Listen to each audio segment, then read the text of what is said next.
All right, team, we're back. I want to put a video together for a couple things. Number one, the last short I posted was my fuel stack, a GM, a good morning before my 5K.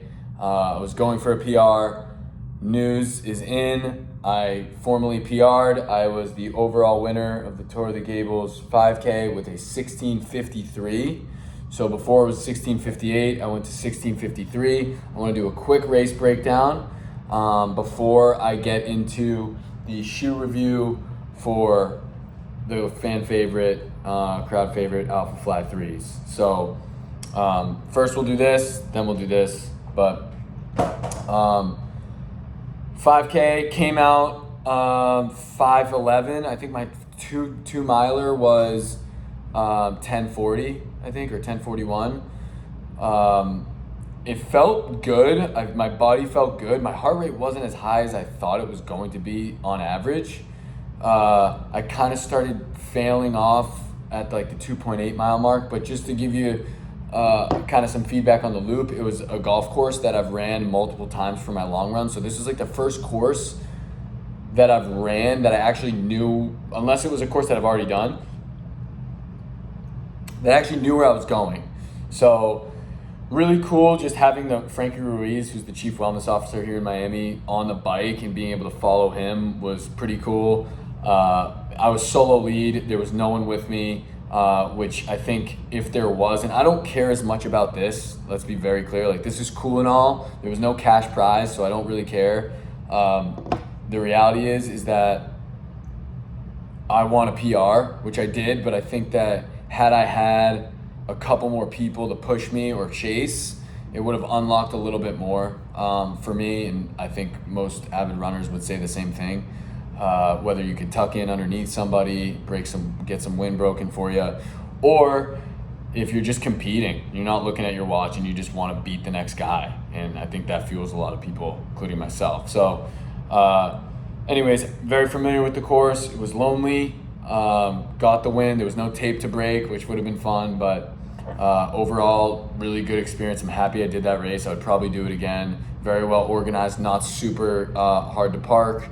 Logistics were easy. Free coffee, free food after. A lot of good vendors. Overall, AA plus, honestly. Moving on. I promised the shoe review. I did the Gel Nimbus a couple weeks ago. A lot of people had watched it. If you got to this point in the video, we're gonna dive in. So, AlphaFly 3s, fan favorite, pretty easy. Nike's probably premier marathon shoe. Everyone and their mother was wearing this in Boston when I was there visiting. I did see some Pumas, but very stilted, pretty high stack, light. The carbon you can really feel. They feel very pony-like. An interesting kind of sock vibe to it, which some people may or may not like. I really like it. This is as socky and fly knitty as it is. It's still extremely supportive. The one thing about this shoe that I'll say is that if you are a toe runner like myself or a 4-foot lander, they're gonna be better for you, first of all.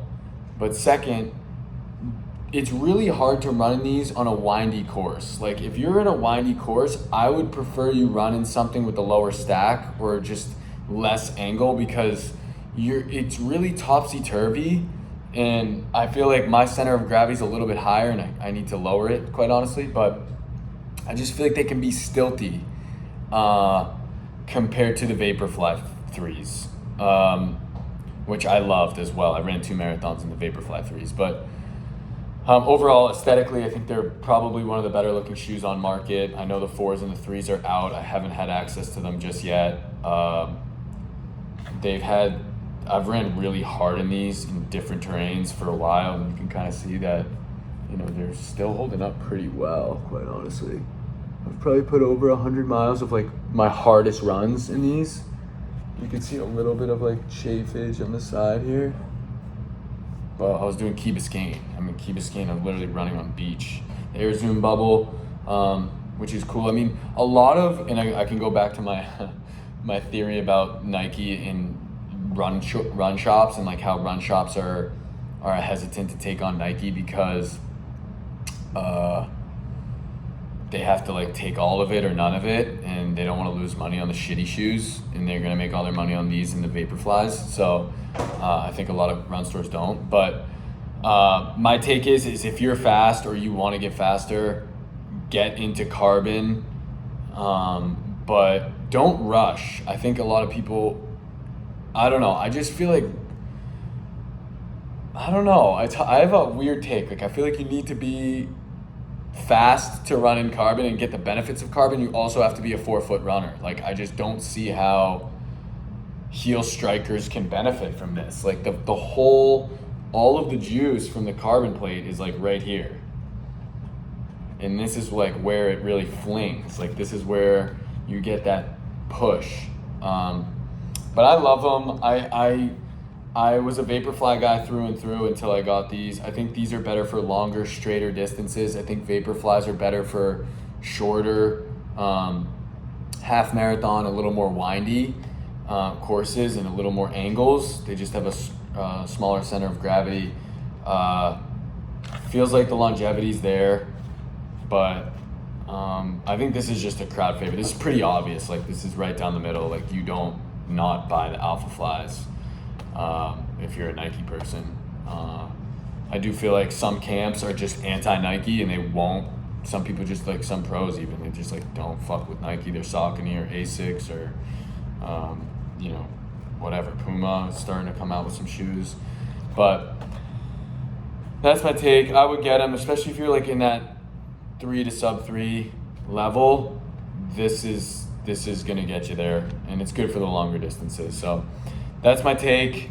I can even hear it. Ready? Fucking unbelievably nice. But that's my take. PR 5K this weekend. AlphaFly quick little review. If there's any other shoes you want me to do, I have.